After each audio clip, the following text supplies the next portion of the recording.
Ok, vamos a... ¿Se escucha, cierto?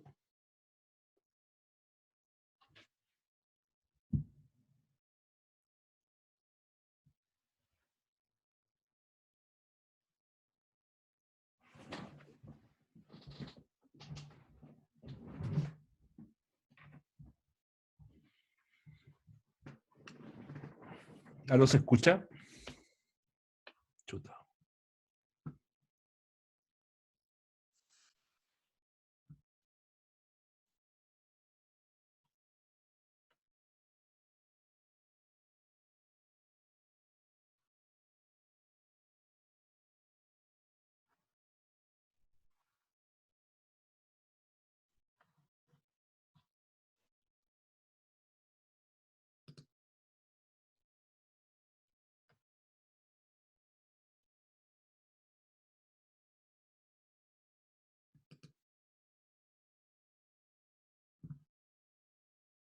¿Se escucha mi audio? Sí, se escucha. Sí, Sí, se escucha. sí. Ok, gracias. Escucha un poco corto. Bueno, estoy grabando, así que espero no deberíamos tener problemas tanto de que alguien se perdió una palabra o algo así. Dejen chequear que estoy grabando.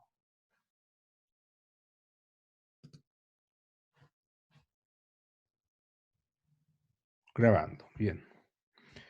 Entonces, ¿han escuchado ustedes algo sobre un paro de la fecha?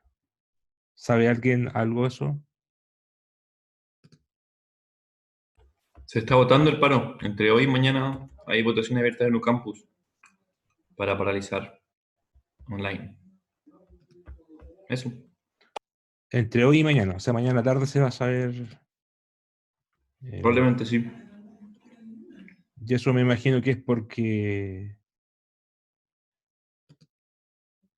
hay gente que no tiene acceso a internet. O- Claro, o sea, seguro entiendo eso y gente que tiene como condiciones como no aptas o no adecuadas para poder estar en clase, como no solamente de computador e internet, sino no tiene un espacio en su casa donde poder estar tranquilo estudiando ya eso o más. tener que cuidar a otras. Sí, eso Ya. entiendo. Sí, Medio pero es complicado en realidad el tema. sí, es complicado porque el internet se puede arreglar con un chip o qué sé yo, con una.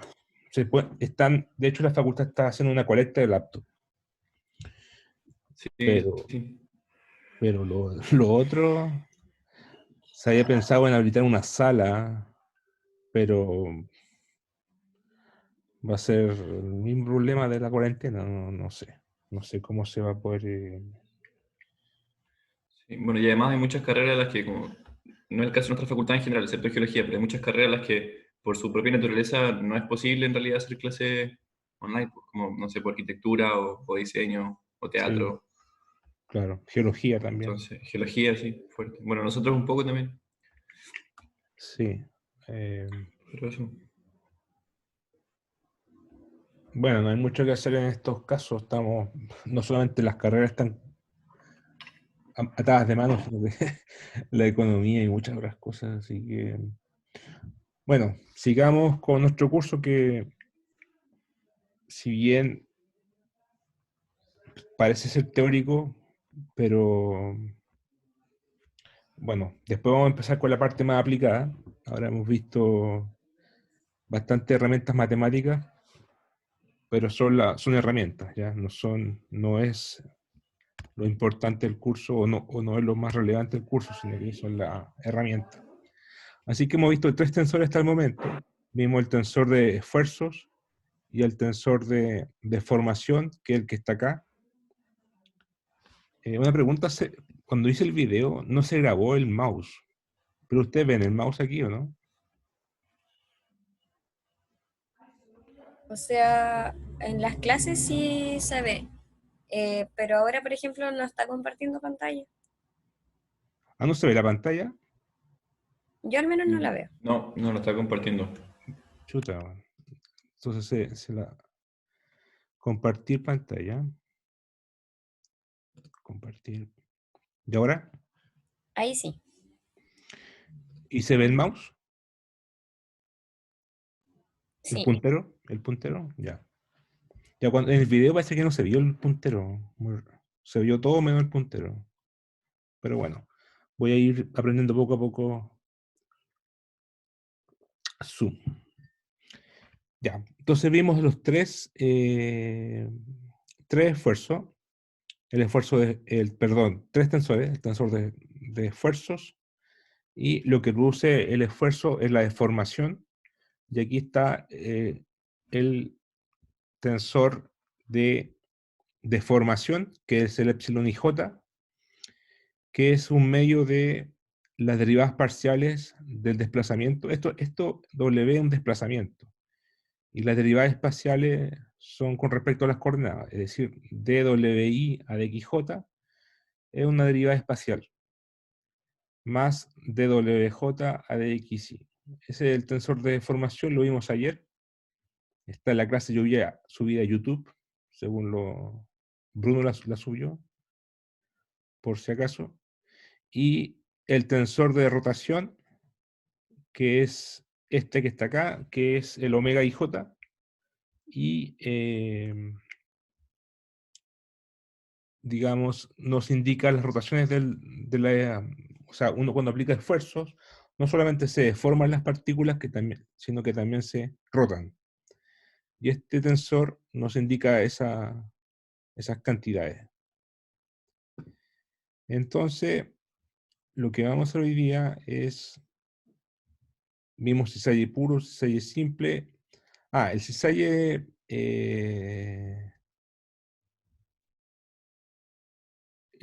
simple es, a ver, ¿dónde está? Cuando lo vimos ayer, había quedado una duda, ¿cierto? Pendiente eso del teta, si es solamente teta 0 o teta distinto, teta 1 distinto de teta 2. Y lo que vimos ayer fue esto que está acá. Este era el cisalle general, ¿cierto? Entonces se generaba un ángulo teta 1 y teta 2 por la deformación. Entonces, el caso particular de cisalle puro era cuando teta 1 igual teta 2. ¿Ya? Aquí no hay rotación porque los torques se anulan entre sí. O sea, lo que rota para la izquierda es lo mismo que rota hacia la derecha. Por lo tanto, se anulan los torques. Ya hay solamente traslación. Eso estaba claro. Si es simple, es este caso. ¿Ya? Es cuando teta 1 igual 0. Teta 1 igual 0. Y tiene esta forma. Si se fijan, el cisalle simple tiene como esta parte fija, la parte de abajo, y esto es una falla de rumbo, por ejemplo. Y se desplaza toda la parte de arriba se desplaza y las partículas rotan hacia acá. Ese es cisalle simple. Y lo que no es ni simple ni puro es esto que está acá, esto que está acá, con teta 1 y teta 2 distintos entre sí, y ninguno de los dos es 0. Eso es ese cisalle cualquiera, que no es ni puro ni simple. ¿Queda más claro ahora? Sí. En el fondo pueden verlo de otra forma. Todos son cisalle, y el caso particular de cisalle puro es cuando teta 1 igual teta 2, y el caso particular de cisalle simple es cuando uno de los dos ángulos es 0. Eso es todo.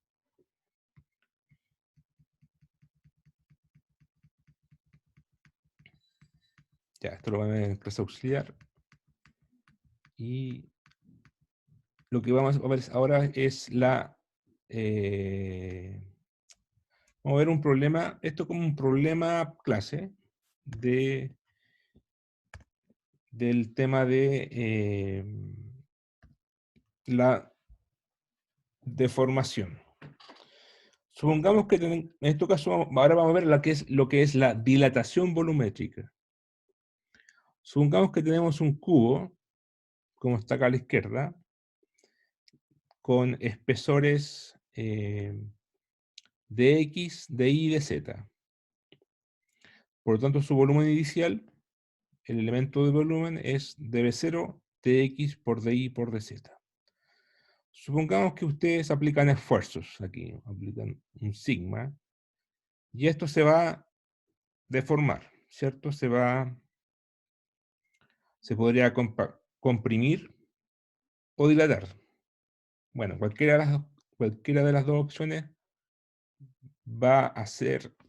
Supongamos que se dilata, pero esto es sin perder generalidad. Es más fácil arreglarlo así, pero al final es válido para el revés también, para una compactación. Supongamos que se dilata. Entonces, el estado inicial se agrandó, se hinchó como está acá.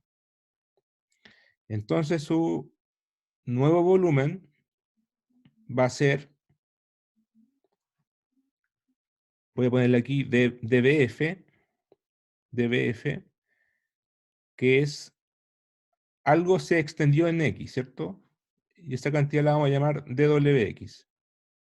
Algo se extendió en Y, esa cantidad la vamos a llamar dWi. Algo se extendió en Z, y esa cantidad la vamos a llamar dWz. Por lo tanto, su volumen final va a ser todo lo que está acá. Dx más dWx por dy más dWi por dz más dWz. Ese es el volumen final.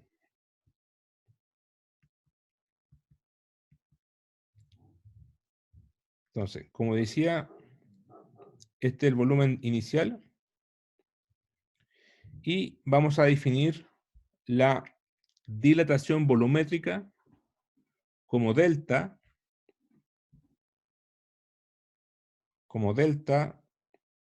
igual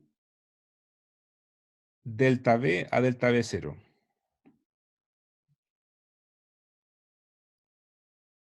Creo que es delta V, es el volumen inicial, perdón, el volumen final menos el volumen inicial. ¿Y qué es lo que es dB0? El volumen inicial, lo que está acá. Esto, si lo ven, es como una deformación, ¿cierto?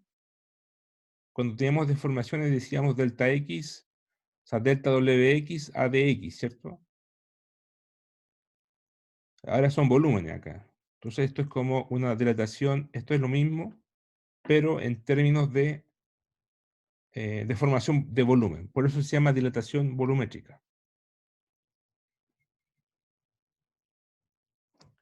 Ahora tenemos que calcular esta cantidad. Lo otro era más fácil porque eran longitudes, desplazamientos. Es decir, era unidimensional. Esto es con volúmenes como algo más tridimensional. Entonces, para calcular esa cantidad delta, veamos lo siguiente. Calculemos primero el volumen final dividido por el volumen inicial, es decir, dBF dividido por dB0. ¿Están de acuerdo ustedes que dBF debe ser dB0 más delta V?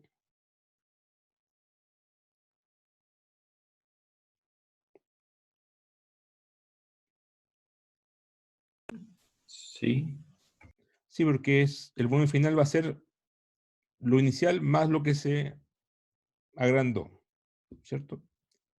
Que es delta V, el incremento. Entonces, delta V0 más delta V.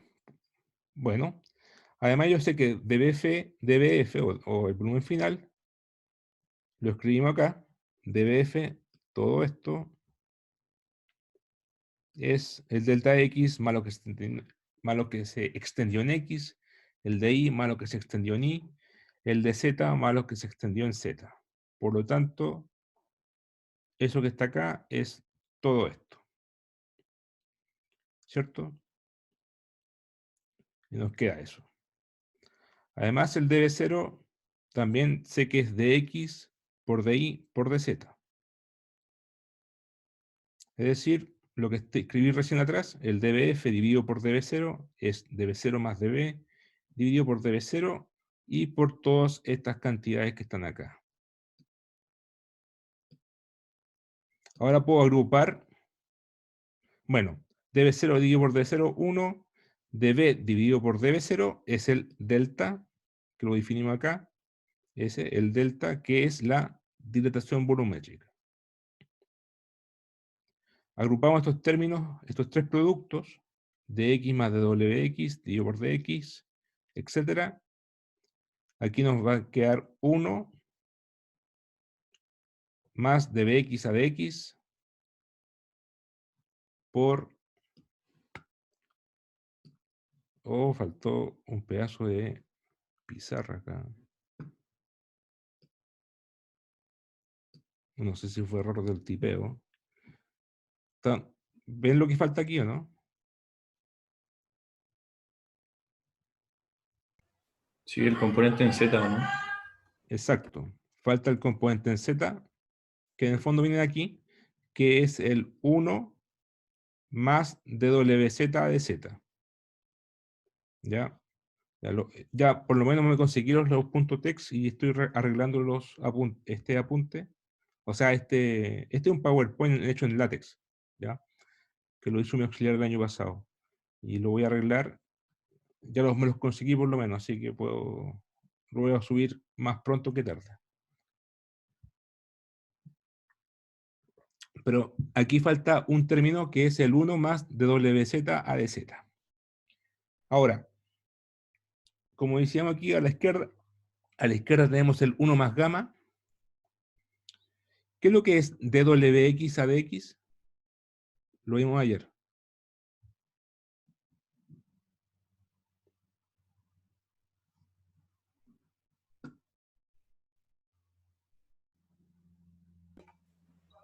La deformación en el eje X. La deformación en el eje X, es decir, es epsilon xx.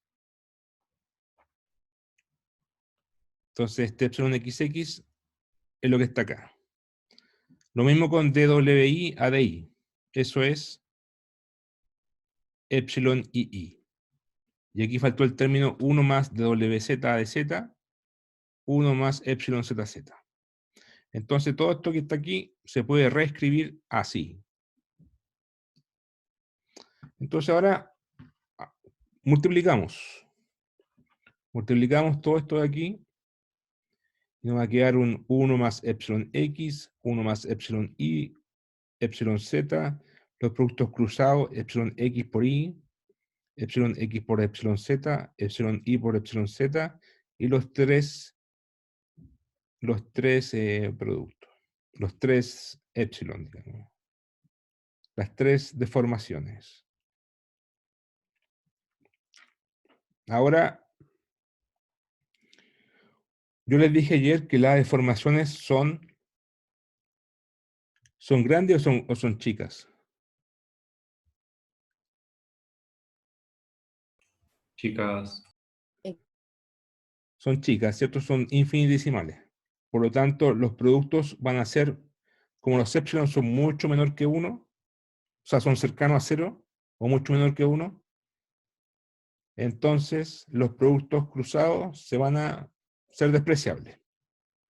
Claro, los epsilon son mucho menor que 1, por lo tanto los productos van a ser cercanos a 0. Entonces puedo despreciar estos.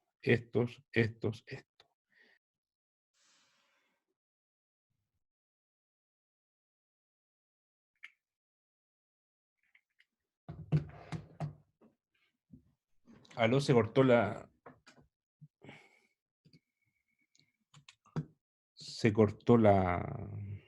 señal. ¿Se escucha ahora, no?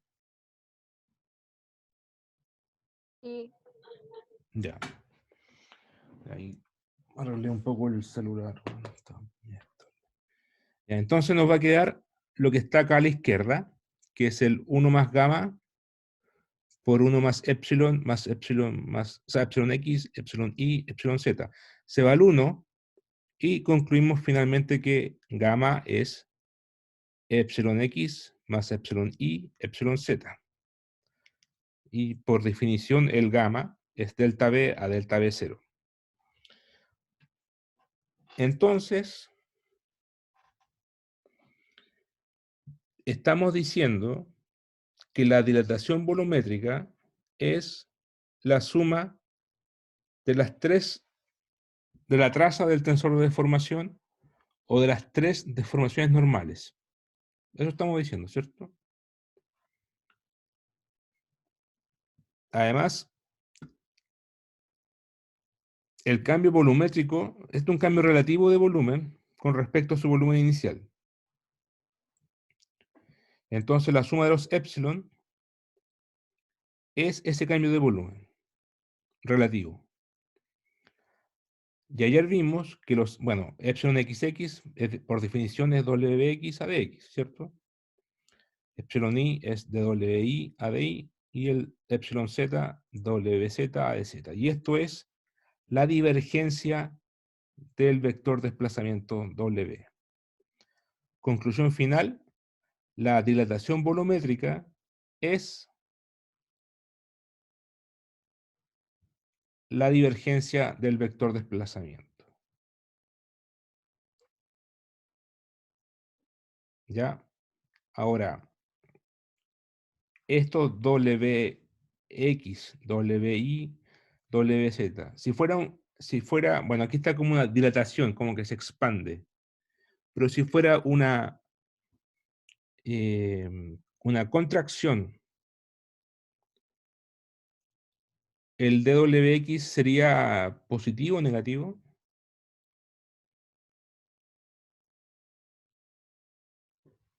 Negativo. Negativo, ¿cierto? Al final el mismo cálculo, solamente que esto se puede expandir, o se puede comprimir, o se puede expandir por un lado y comprimir por el otro, etc. Al final es un cambio de volumen relativo. Eso es delta B a delta B0, y es la suma del tensor, la diagonal, la traza. ¿Ya?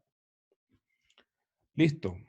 Con esto terminamos el capítulo 1 del curso, que es esfuerzo y deformación. Ahora tenemos las herramientas para aplicarla a, a rocas con distintas reologías.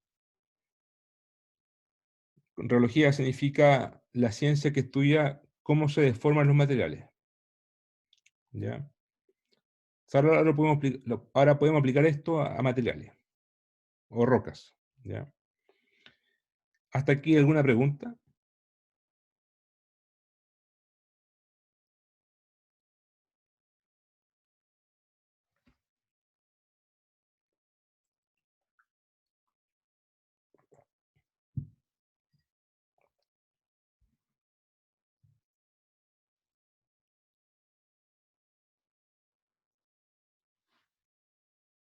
Algo súper simple, que fue hace rato, que es de cómo se descompone el tensor W de deformación para lograr obtener la rotación y la otra, y el cisalle. ¿Cómo? A ver, grabación. Ya. ¿Cómo se descompone el tensor de rotación? El W para encontrar el de rotación y el de cisalle.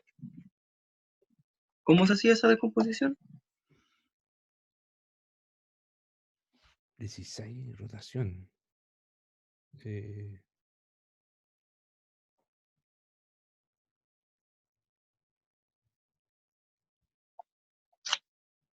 que ver con el epsilon y el omega. Yo no me acuerdo cómo era, que no lo noté bien. Tú dices cómo se obtiene el tensor de deformación y el de rotación. ¿Eso? Eso mismo. Ya. Sí, no, es que el cisalle está, o sea, el de formación incluye cisalle y normal, todo, ¿ya? El tensor de deformación, aquí está. El tensor de deformación, en la diagonal están los esfuerzos, las deformaciones normales, en X, en Y y en Z. Y acá están las cizallas, deformación de cizallas. Y son simétricos, además. En el caso del tensor de deformación, esta cantidad es lo mismo que está acá.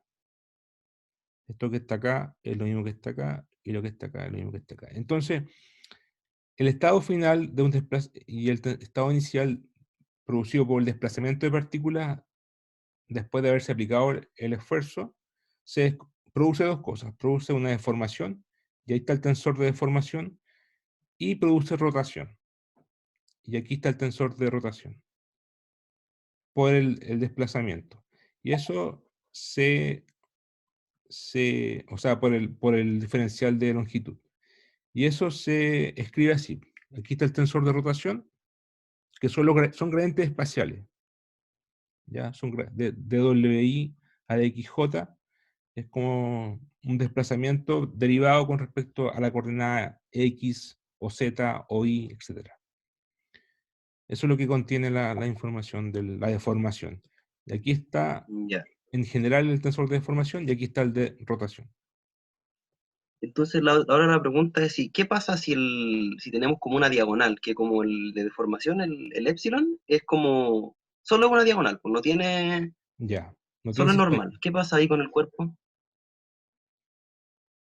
Bueno, eso ocurre con la presión de fluidos, por ejemplo, con la presión litostática, que tenemos una roca, por ejemplo, y la deformación es solamente, las rocas cuando se empiezan capas de sedimento la empiezan a cubrir, se empieza a comprimir, ¿cierto? Se empieza a compactar la roca.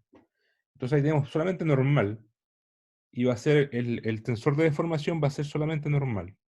No va a haber cizalle. ¿Y cómo se deforma la roca? Así. No hay como cosas dobladas, como con cizalle, con rombos. No hay rombos, solamente se comprime. O se expande. También podría expandirse, por ejemplo. Un globo que se expande, eso también tiene pura deformación normal. No tiene cizalle. Esos son ejemplos, por ejemplo, Ya. de deformación solamente normal. Entonces, ahora la última pregunta es, ¿en qué se diferencia esto con el cisalle puro? Que como que estaba viendo en Google que era como aplastamiento del material, Cizalle puro. Ah, bueno, cizalle puro sí hay cizalle. Y, y solamente que no es rotación, esa es la sutileza.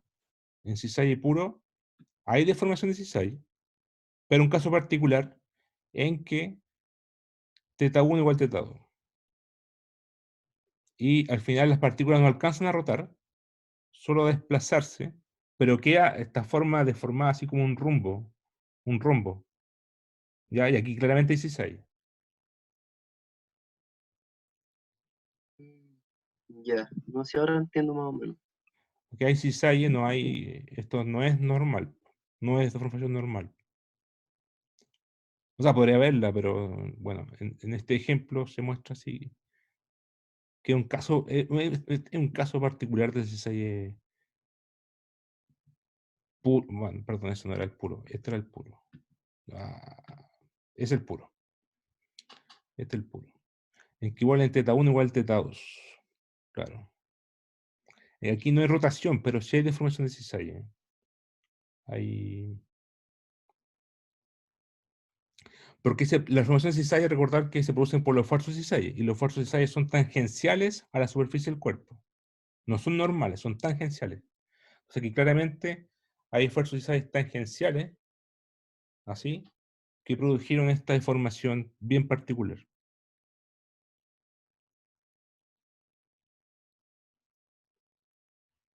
Ahora, esta falla que está acá, la del cisalle simple, la vamos a ver en un par de ejemplos después cuando veamos fallamiento. Esta es la falla típica de rumbo. Bueno, una forma simplificada, una falla de rumbo. En que este ángulo tetado va a ser lo que se conoce como ¿cómo se llama en geología? Rumbo, ¿cierto? El ángulo rumbo.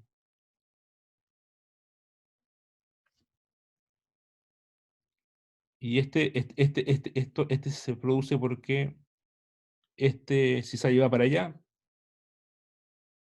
y para acá, ¿no?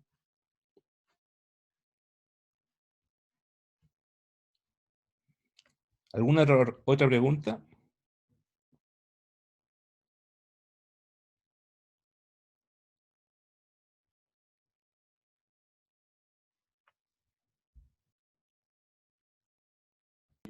Al menos yo no, gracias.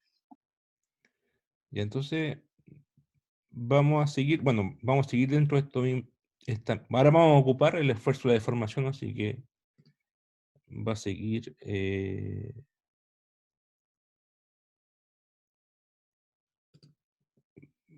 Vamos a reforzar lo que ya vimos de alguna forma. Ahora vamos a ver el tema de elasticidad.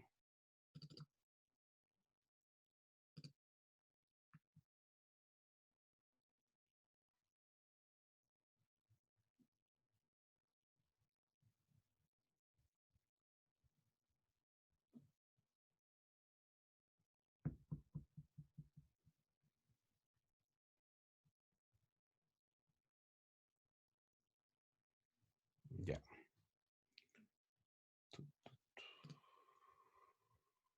Ya. Entonces, elasticidad. Bueno, elasticidad yo creo que ustedes lo vieron un poco en sismología y en geofísica general. Pero ahora lo vamos a ver con otro enfoque. No vamos a ver ondas sísmicas, vamos a ver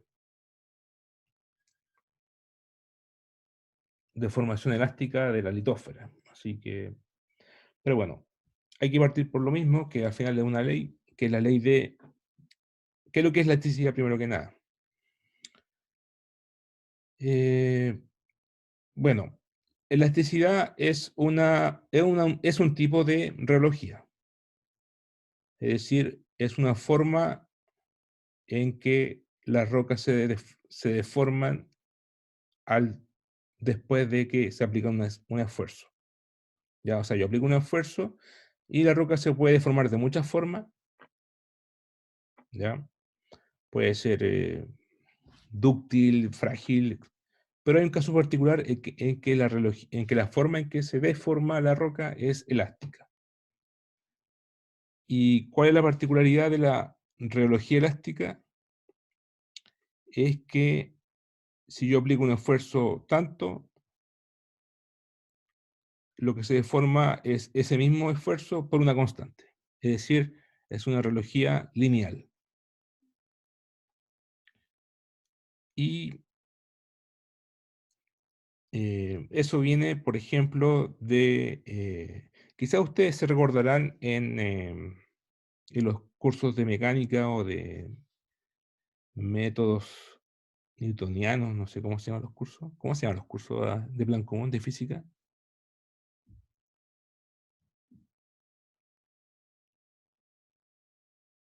Mecánica. Mecánica, sí. Ese es de segundo año, ¿no? Sí, Sí. Entra la física. sistema newtoniano entre la física y mecánica. Eso. Bueno, Sí, electromagnetismo, pero electromagnetismo no. Pero ¿Se si lo acuerdan hizo ustedes? ¿Sí? parece que ahora tienen otro nombre. sí, es como física clásica, física algo así. Bueno, volvieron a cambiar. Ya. Ahora tienen física moderna los muchachos. Eso, moderna. Moderno. Bueno, eso es contemporáneo, pero los mechones. Bueno, qué sé. Bueno, ahora, ustedes se acordarán de la fuerza de un resorte, ¿se acuerdan de eso? ¿Cuánto es la fuerza de un resorte? K por X. K por X. Y ese K es una constante. De hecho, es la constante elástica. Entonces, de ahí viene eso que es lineal. K por X es una recta. Entonces, al final, lo que ocurre ahí, eso es una forma bien simple 1D, un resorte unidimensional. Pero ahora lo vamos a ver con materiales 3D. Y que hay que aplicar la ley de Hooke. Y la ley de Hooke, con su esfuerzo y deformación, su esfuerzo, un tensor, ¿cierto? El sigma y j.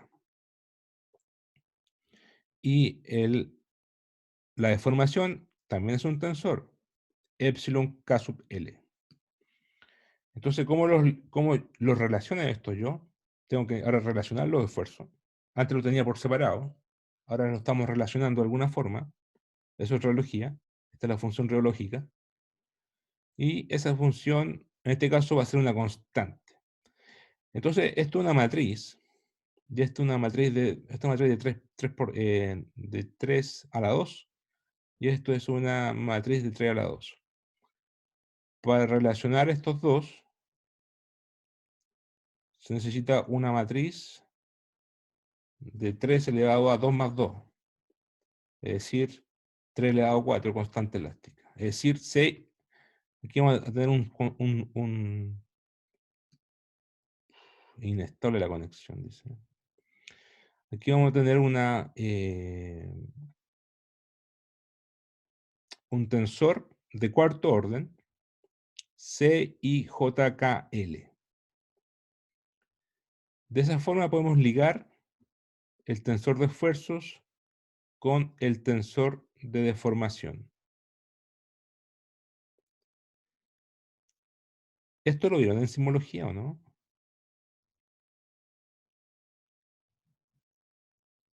Se menciona a la pasada, pero no se profundiza mucho. Ya, O sea, es que uno asume que las como isotropía y la claro. otra no me acuerdo cómo se llama, y se reduce mucho la cantidad de constantes, creo.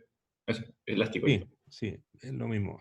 O sea, este tensor tiene 3 elevado a 4 constantes, es decir, 81 constantes elásticas. Pero se pueden reducir a 2 si consideramos los siguientes supuestos que son casi siempre válidos, o siempre válidos, o casi siempre válidos. Primer supuesto es que es un sólido isótropo. Al ser un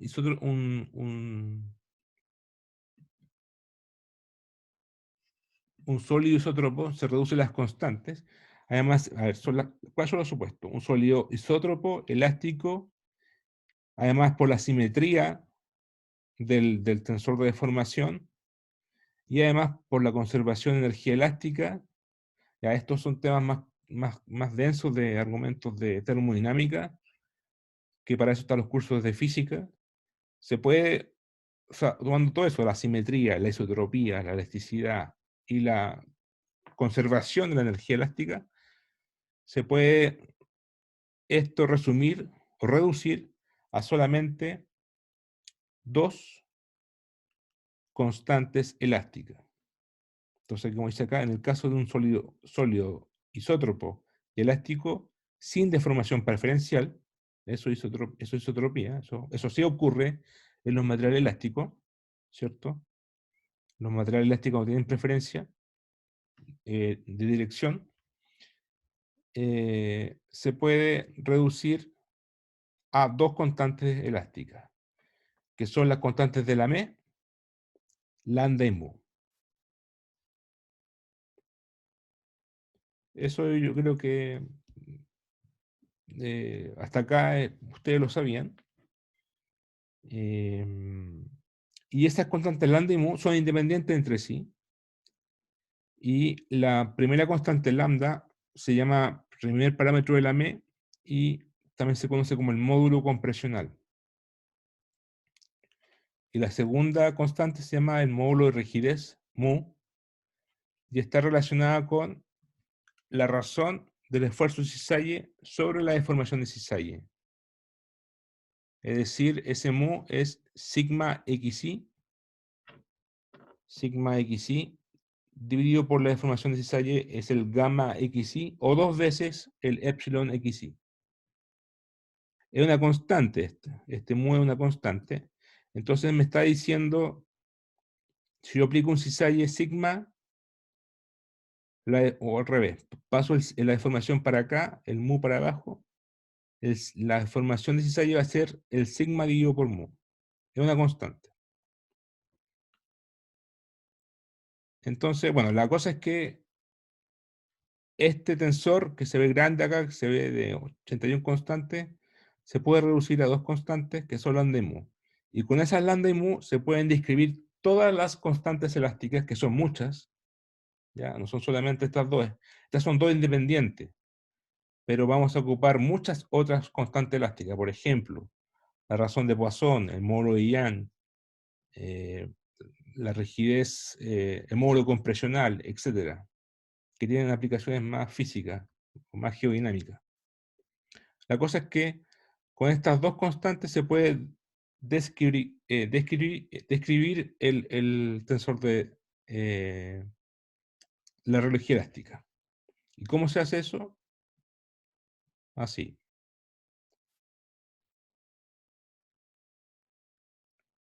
Como está... Ya, después hablo del ejemplo, pero le voy a hablar de esto.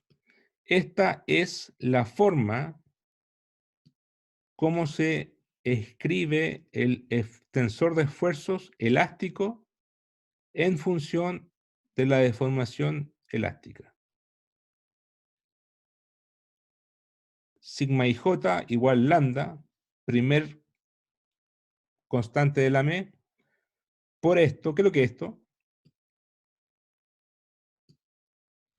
La divergencia del vector de deformación. La divergencia del vector desplazamiento Desplazamiento. y la dilatación Delta. volumétrica. Sí. El delta, llamémoslo ahora delta mayúscula, acá mejor, ¿ya? Lo mismo. Delta mayúscula es la traza del tensor de formación o la dilatación volumétrica. Entonces, este tensor es, la primera parte sería lambda, esto es constante, ¿eh? Porque estos son valores, digamos que se suman en la diagonal, es un número. O sea, no tiene variable IJ. Lo que tiene variable IJ es este término aquí. IJ va a ser el delta IJ, que es el delta Kronecker, o la matriz identidad. El segundo término es más 2 mu por epsilon IJ. Aquí tenemos la dependencia directa con el tensor de deformación, y el mu es el segundo parámetro de la M, o el módulo de rigidez, que está relacionado a la razón de esfuerzo de cisalle sobre la deformación de cisalle. Entonces, esta es la reología elástica en forma explícita. Una relación lineal, porque esto es una constante. Estos son constantes. Y esto, digamos, una matriz lineal, esto es una constante. Y acá está el IJ. La relación es lineal. Esos lambda y mu se ocupan mucho en sísmica o en sismología. Y se ocuparon para ver las velocidades de propagación de ondas elásticas. La velocidad de onda P, recordarán, lambda más 2 mu, raíz de la densidad. ¿Se acuerdan de eso? Y Bs es la raíz de mu sobre la densidad. ¿Se acuerdan de eso del curso de sismología y geofísica general? Sí. Ahora pregunta, ¿por qué, según esto, ustedes esperarían que la velocidad, tanto BP o Bs, aumentaría en profundidad o disminuiría en profundidad?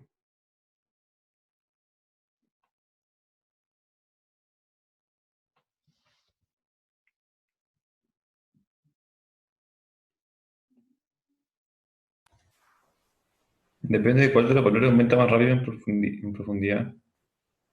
O sea, si mu o rho aumentan más a medida que A ver, aumenta ¿qué la pasa con la presión. densidad por sí sola? ¿Aumenta o disminuye en profundidad? Aumenta. Aumenta, ¿cierto? Entonces, las velocidades, por otra parte, también sabemos que aumentan. Aumentan. Sí. ¿Por qué aumentan? Porque las velocidades nos indican qué tan elásticas son las rocas. Si elástica es una palabra muy rara, pueden cambiarla por rígida. Es sinónimo, ¿ya? Rígido, elástico, en este curso, en este contexto, es como sinónimo, rígido y elástico. Entonces sabemos que las rocas se ponen más rígidas en profundidad. Por lo tanto, no va a quedar otra que lambda y mu crezcan más rápido que rho. Y así ocurre. Porque la velocidad aumenta en profundidad. ¿Ya? Entonces lambda y mu aumentan en profundidad más rápido que la densidad. Ese es un comentario extra, digamos. Ya, sigamos con el tensor de esfuerzo elástico. Esta es la expresión. Esto que está aquí es el delta, que lo escribimos acá. Bueno, por lo tanto, esto que está aquí es lo mismo que está acá.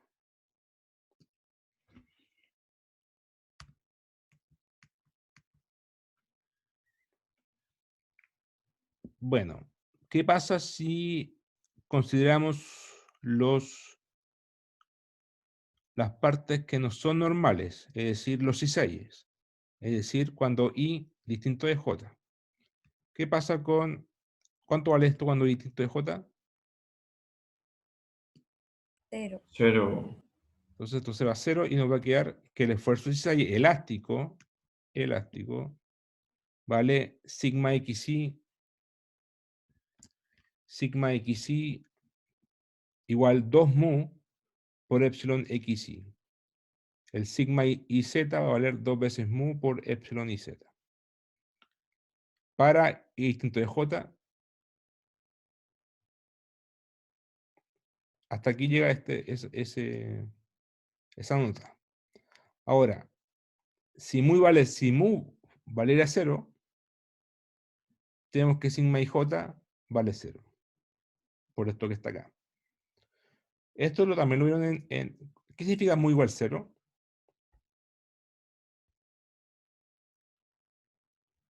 ¿Qué es un fluido? Que es un fluido, ¿cierto? Por lo tanto, no resiste deformación de cisalle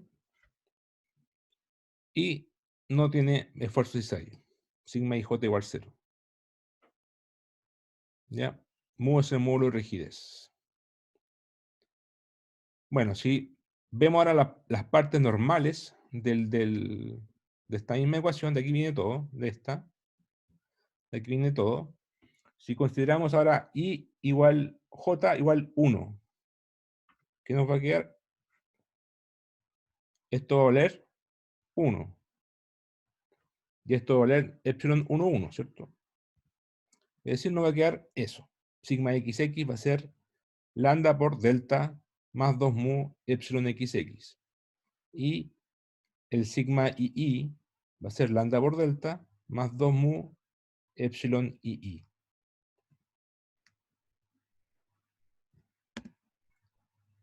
Me faltó el z, que va a ser lo mismo, ¿cierto? Va a ser sigma zz igual delta, o sea, lambda por delta más 2 mu epsilon zz.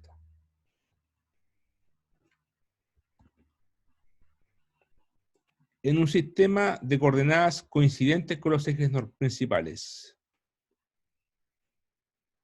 Es decir, los esfuerzos cisailles son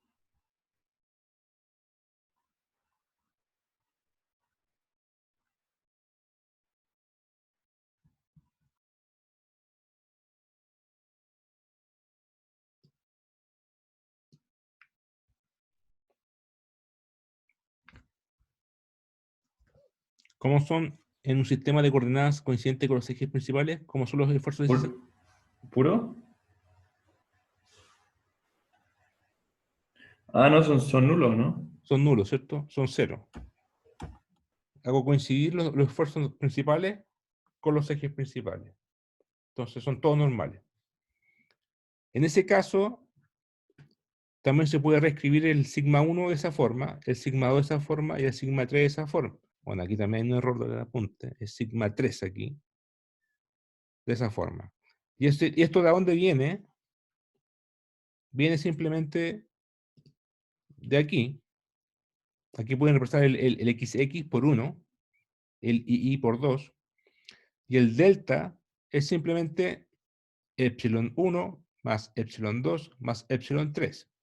Agrupan este epsilon 1 y les va a quedar epsilon 1 factor de lambda más 2 mu más lambda por epsilon 2 más epsilon 3, lambda por epsilon 1 y así.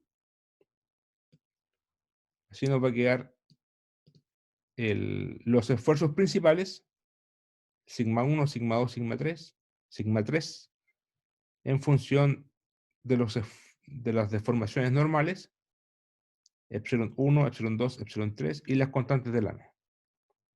Todo esto es válido para un sólido elástico. Ahora, sería interesante, aquí tengo sigma 1 en función de los epsilon 1, epsilon 2, epsilon 3, etc. Sería interesante al revés, tener los epsilon 1 o epsilon 2 o epsilon 3 en función de los sigma 1 y sigma 2, sigma 3. Como esto es un sistema de 3x3, 3 variables. Entonces me gustaría tener sigma 1 y sigma 2, perdón, epsilon 1, epsilon 2, epsilon 3 en función de las otras variables. Si usted resuelve este sistema lineal, le va a dar esto. Ahí está el epsilon 1, el epsilon 2 y el epsilon 3 en función, bueno, ahí aparecen unas nuevas constantes que son el nu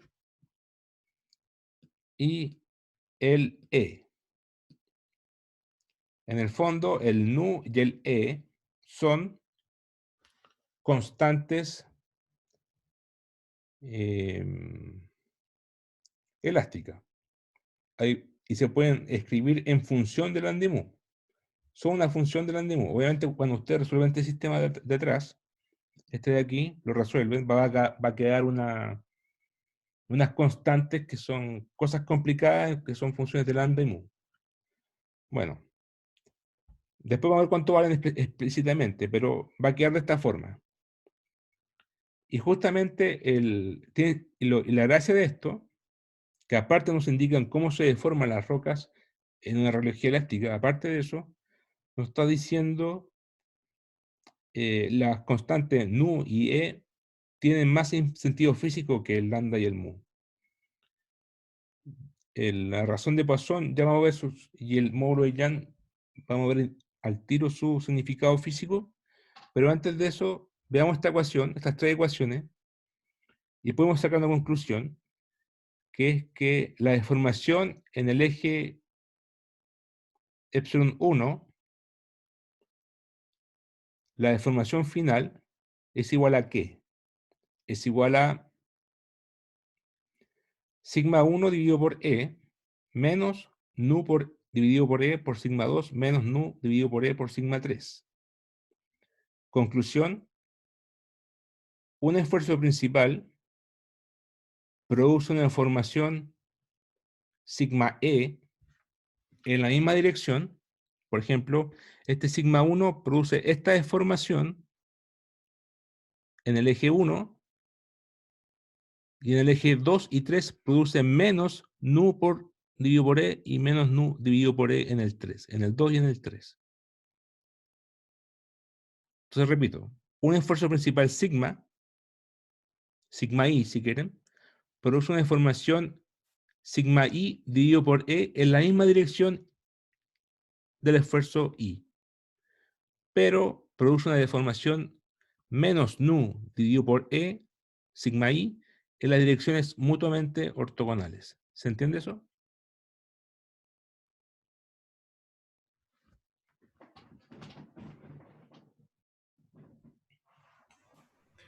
Más o menos.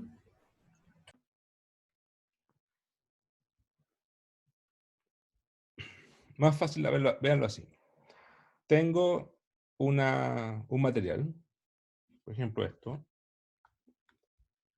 y le aplico el esfuerzo sigma 1 va en esta dirección. se va a deformar, se va a comprimir, ¿cierto? ¿Cuánto se comprime? Sigma 1 dividido por E. En la misma dirección 1. Pero también se va, si lo comprimo, se va a alargar para allá y para acá. En las direcciones mutuamente ortogonales, para allá y para acá. ¿Y cuánto se va a alargar? Menos nu dividido por E por sigma 1 y menos nu dividido por E por sigma 1.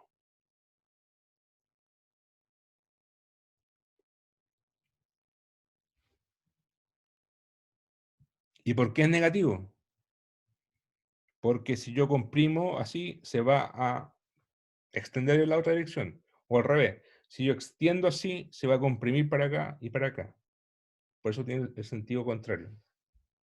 ¿Se entiende un poco más? Sí, Sí, gracias. ahí sí. Entonces, y eso es válido para todos los sigma, para el sigma 1, para el sigma 2, sigma 3. Por ejemplo, el sigma 2 le produce una información sigma 2 dividido por E al 2. Pero al 1 y al 3 le produce el menos nu dividido por E, menos nu dividido por E.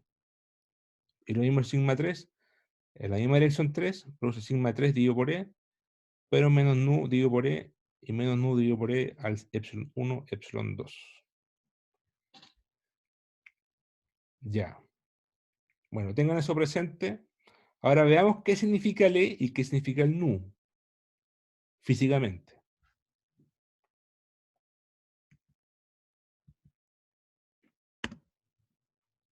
El E, módulo de Young. Bueno, es casi como el K de la constante de Hooke de los resortes. ¿Ya? Está asociado a un esfuerzo uniaxial. Si yo aplico un esfuerzo sigma, esa constante E depende del material, ya es un número. Va a depender de la roca, del material. Si yo aplico una deformación, un esfuerzo, perdón, lo que se deforma va a ser proporcional a E. Entonces, E es simplemente es sigma dividido por la deformación epsilon. Una constante. La constante la constante de la pendiente.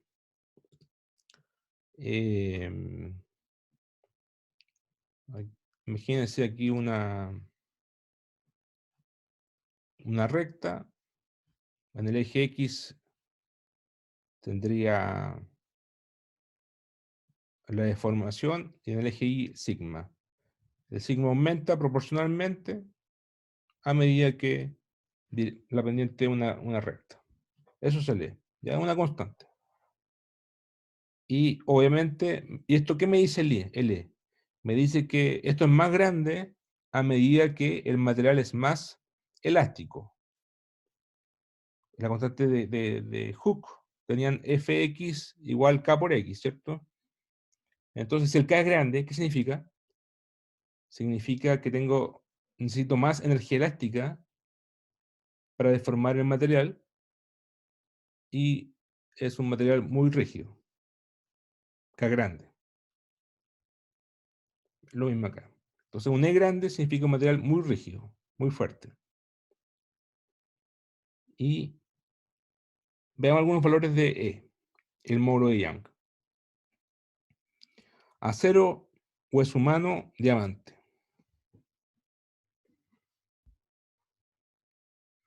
¿Cuál es más duro? Bueno, ustedes ya lo ven en la pantalla, pero ¿cuál es más? ¿Qué material es más duro? ¿El diamante o el acero?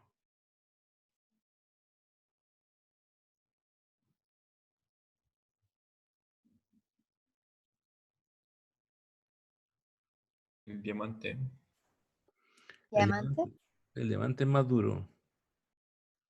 Puede romper el acero. Increíble.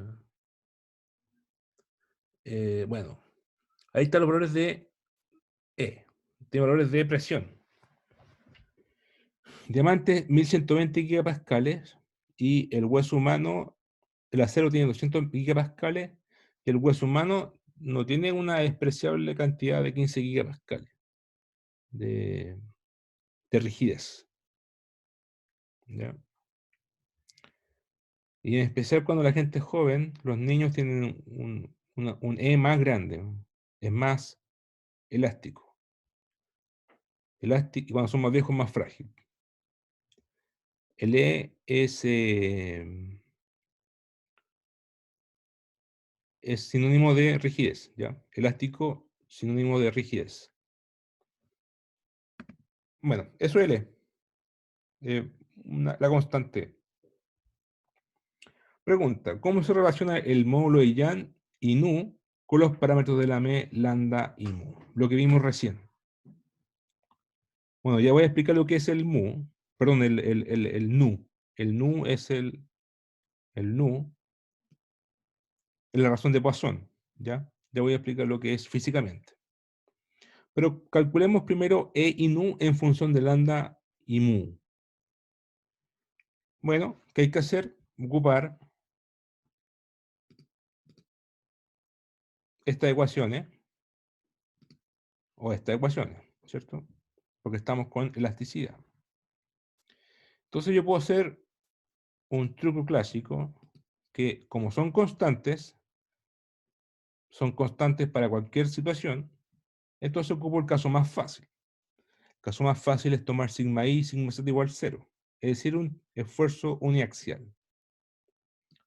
Entonces, esta es la ecuación de elasticidad en el eje X, en el eje Y y en el eje Z. Como dije que iba a ser uniaxial, este es 0 y este es 0.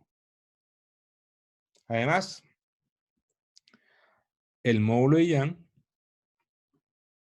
por definición, como está aquí, es el E por sigma dividido por E.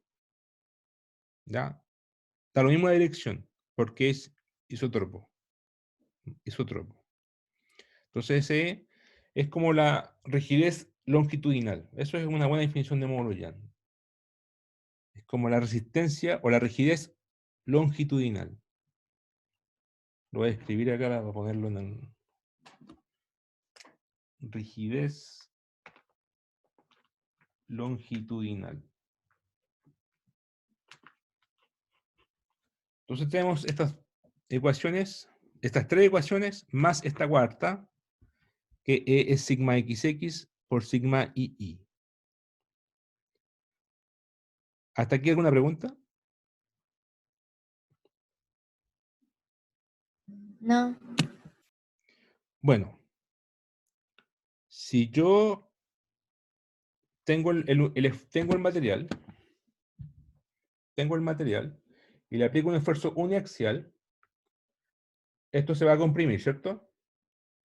Y se va a extender para acá y para acá.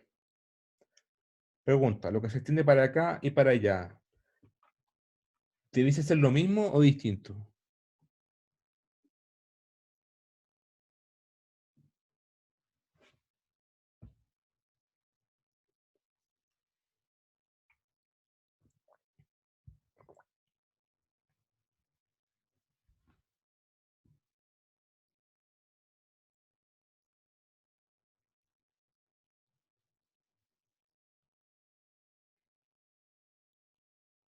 Según lo que vimos delante, era menos mu dividido E por sigma, pero no recuerdo si ese sigma era el mismo. Creo que sí, el sigma I. No, no, olviden, el esfuerzo es uniaxial. No, no, ¿tú dices sigma o dices nu? Ah, me refiero a lo que vimos hace como 2 diapos atrás. Nu Sí, el nu. dividido E Ya, por sí. esto, mira. Eso, ¿no? Bueno, ¿Mm? Sí. son iguales, porque son constantes. Ujú. Bueno, para hacerla más corta, son iguales. ¿Por qué son iguales? Porque el material es isótropo, entonces no tiene por qué deformarse más para un lado que para el otro. ¿Ya?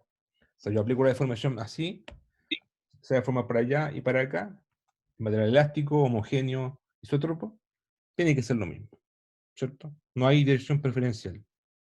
Por lo tanto, si este es el eje X, piensa que este es el eje X, lo que se deforma para acá y para allá en Y y en Z, tiene que ser por simetría igual.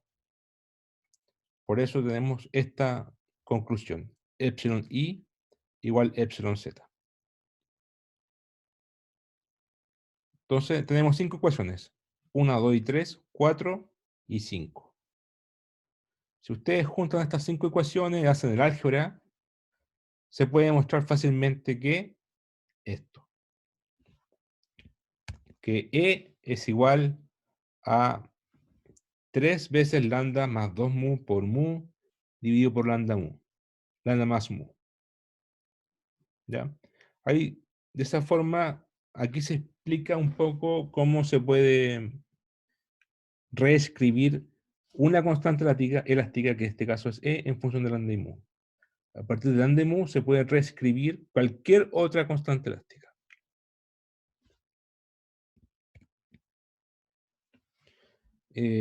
Nota.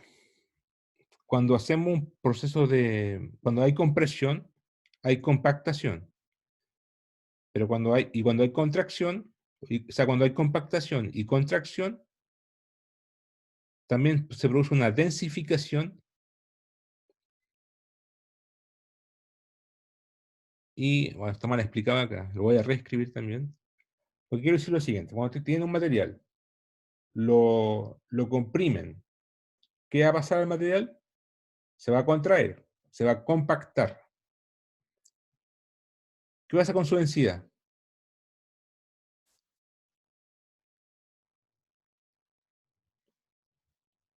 ¿Cambia o se mantiene? Aumenta, ¿no? Aumenta, ¿cierto? Porque se compactó. Y si se compactó, se achicó. Entonces, tenemos un cambio de volumen y un cambio de densidad. Pero la masa se conserva. Es el principio físico. La masa se conserva, pero cambia el volumen y cambia la densidad. Es una nota para que lo tengan presente. Y ahora veamos la siguiente constante, que es el nu, este nu, que es la razón de Poisson. ¿Qué es la razón de Poisson? Físicamente. Bueno, supongamos que tenemos un material, como se muestra ahí, y le aplico una compresión en el eje Y, para allá, para acá y para allá. ¿Qué va a pasar? En el lado Y se va a comprimir, en el lado X se va a extender, ¿cierto? Entonces la razón de Poisson se define, es la deformación longitudinal en sentido perpendicular a la fuerza aplicada. ¿Qué es la razón de Poisson? Es una razón entre la deformación longitudinal en sentido perpendicular a la fuerza aplicada y la deformación longitudinal en la dirección de la fuerza aplicada. En palabras más simples, eso es como si yo la deformo así, para acá se va a achicar y para allá se va a alargar. Entonces la razón de Poisson es la razón entre lo que se alargó dividido por lo que se achicó en el otro sentido. Eso en palabras más simples. Ahora, en forma más rigurosa es lo siguiente. Si esto lo comprimí, se alargó en el sentido X, ¿cierto? Entonces, si tenía un largo L, originalmente, perdón, en el sentido vertical, se comprimió, se contrajo. Entonces, si tenía un largo total original L, después del esfuerzo voy a tener un L más delta L. Y como se contrajo, delta L va a ser negativo. En el sentido X, se va a extender. Si tenía un ancho D, después va a tener un ancho D más delta D. Pero como se extendió, delta D va a ser positivo. Ahora, la razón de Poisson es la deformación en un sentido dividido por el otro sentido. La primera va a ser el delta D dividido por el estado original, el D, que es la dirección perpendicular, porque si aplico el esfuerzo así, la perpendicular es el X, ¿cierto? Pesco el X, menos delta D dividido por D, dividido todo eso por la otra dirección, la paralela a la deformación, al esfuerzo, perdón, que es delta L, esto fue lo que cambió, dividido por L. Que en otras palabras, simplemente es epsilon XX, porque esto es epsilon XX, ¿cierto?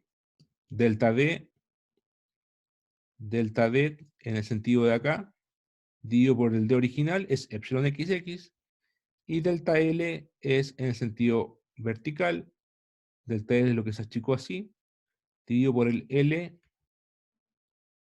original, es el epsilon II. Y va con un menos.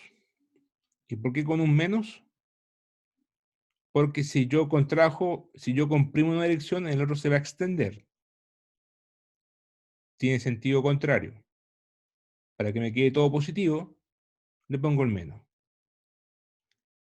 ¿Se entiende?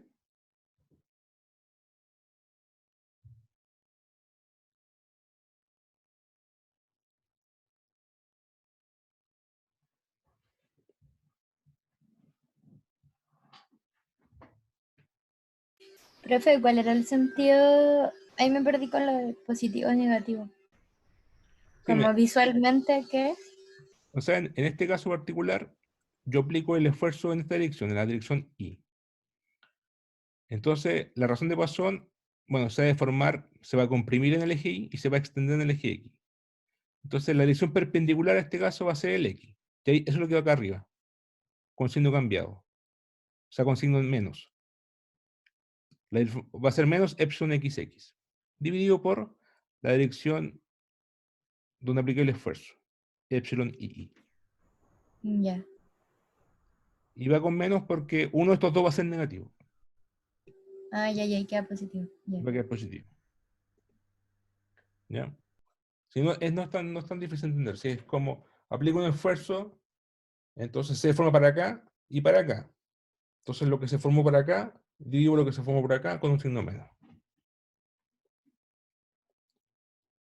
Eso es la razón de Poisson. Entonces eso, la cantidad con que ocurre esa deformación de Poisson es una constante.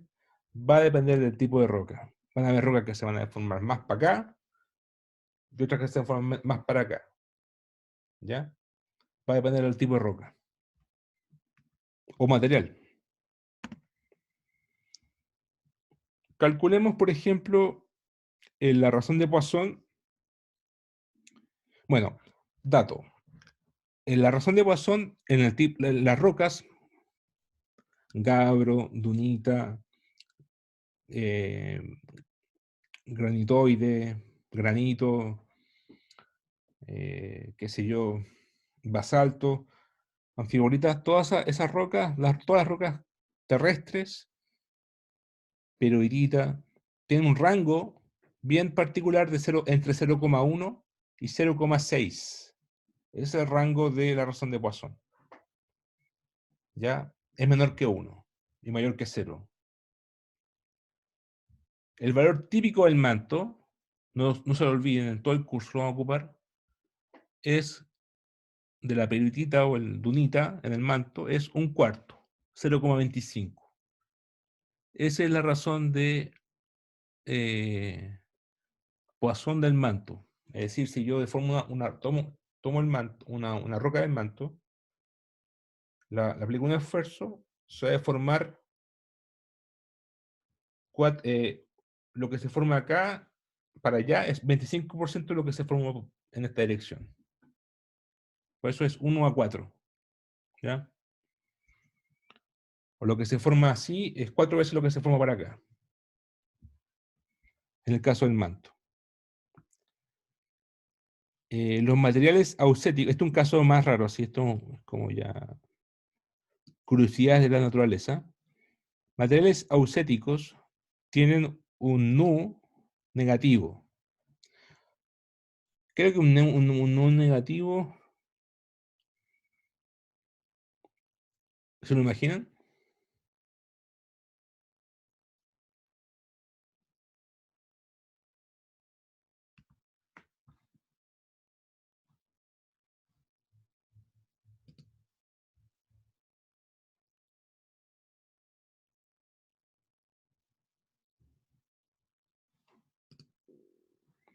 No negativo significa que cuando yo comprimí aquí, en vez de hacer esto, se fue para adentro. En vez de irse para los lados, se va para adentro. Bueno, ya, eso es una cosa bien rara que ocurre con la esponja. Ya no ocurre con las rocas, así que es una curiosidad además. Existen, para demostrar que sí existen, no negativos, es cuando en vez de hacer así y se extiende, se chupan. Eso ocurre con algunas esponjas. ¿Ya? Bueno, veamos el caso, veamos un ejemplo. ¿Cuánto vale la razón de Poisson de un material incompresible? ¿Han escuchado ese término? Incompresible. Eso es... ¿Qué materiales son incompresibles? Significa que no se puede comprimir.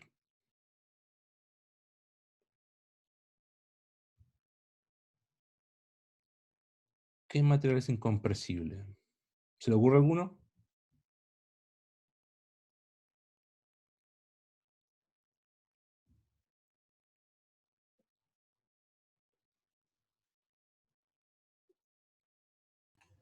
¿El agua? El agua, sí. Como que tengo el agua así, no la puedo comprimir. Se va a ir por los lados, ¿cierto? El agua adquiere siempre la posición del recipiente. O sea, la forma del recipiente la adquiere. No queda, digamos, agua, siempre va a ser... no se puede achicar el agua. Eso, evaporar es otra cosa. ¿Ya? Pero otro material que es incompresible,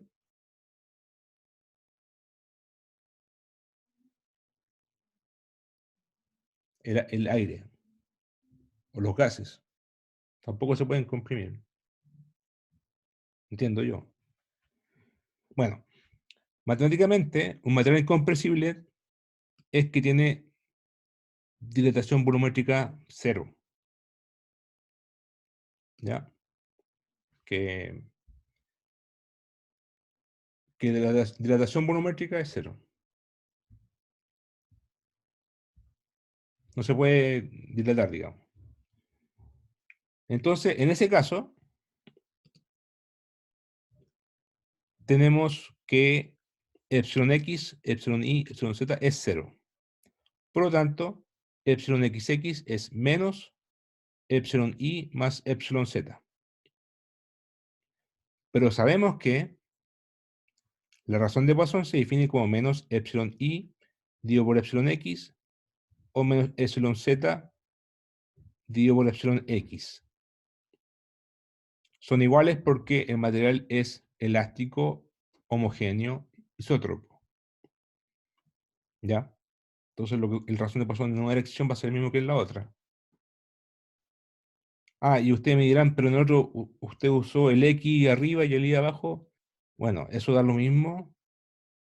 Solamente lo que importa es en la dirección en que aplico el esfuerzo. Aquí lo estoy aplicando en el eje X. Acá, en el ejemplo anterior, lo estaba aplicando en el eje Y. Ahora va por acá. Eso es todo. Ya, es la misma definición. Entonces tengo esta ecuación y tengo estas tres ecuaciones. Esa y estas dos. Ustedes juntan aquí y les va a dar que el nu vale 0,5. Entonces, para los materiales que son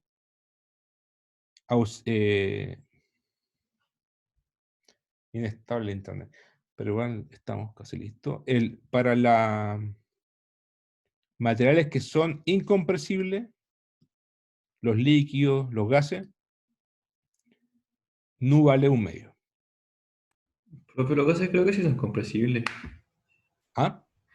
Me parece que los gases sí son compresibles. A ver, a ver, a ver. Deja ver. Tengo entendido que todos los fluidos en cierta manera pueden ser compresibles, unos mucho más que otros. Creo que los gases ideales no podían. No estoy segura. A ver, le digo el tiro. O sea, el agua es casi, bueno, realmente es como incompresible. Pero en estricto rigor, ¿Eso lo vieron en qué curso? ¿En fluido o en Termodinámica vimos un poco meteorología? de gases. Ah, termodinámica. A ver. Fluidos incompresibles o líquidos.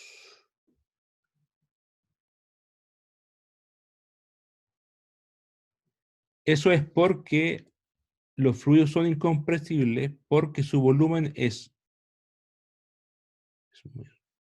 no varía, por eso es incompresible, no varía, es constante, en un esa es la explicación, en un rango de presión.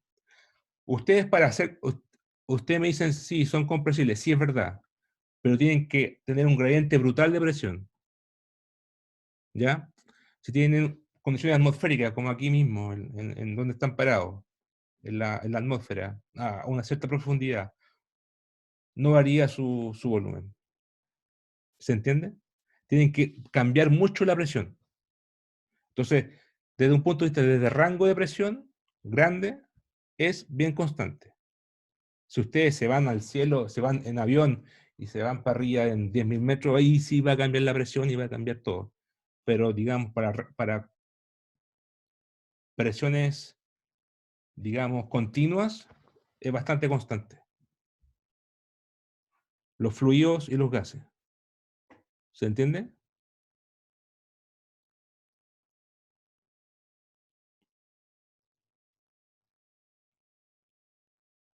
Porque al final decir que incompresible o compresible significa que puedo cambiar su volumen. Eso significa, ¿cierto?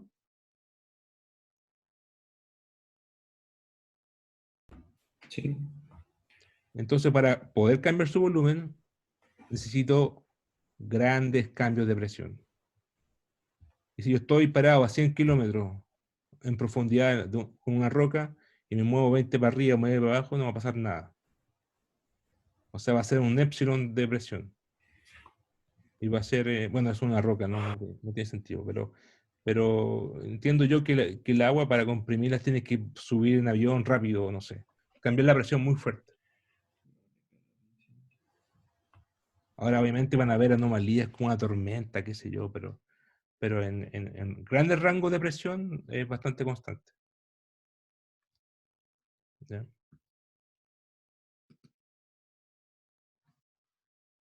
Bueno, en todo caso, este es un curso de sólidos y de fluidos y de fluidos incompresibles, pero bueno, después vamos a ver la parte de fluido. Estamos.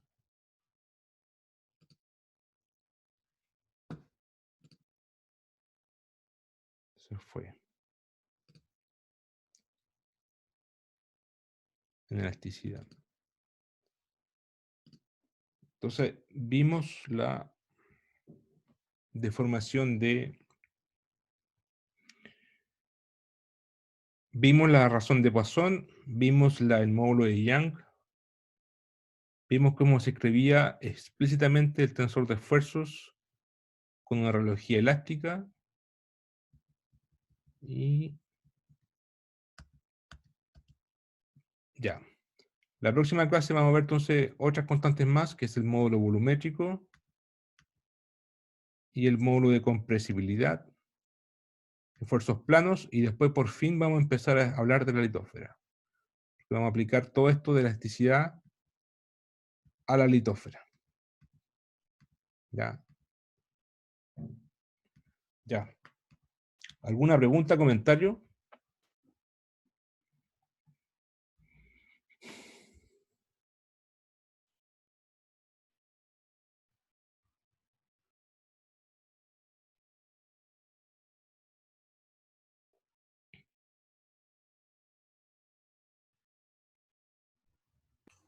No, yo no. Ya, pues. Entonces, No por mi parte tampoco. bueno, seguimos atentos a la facultad está súper, ¿cuál es la palabra? Está súper aguja con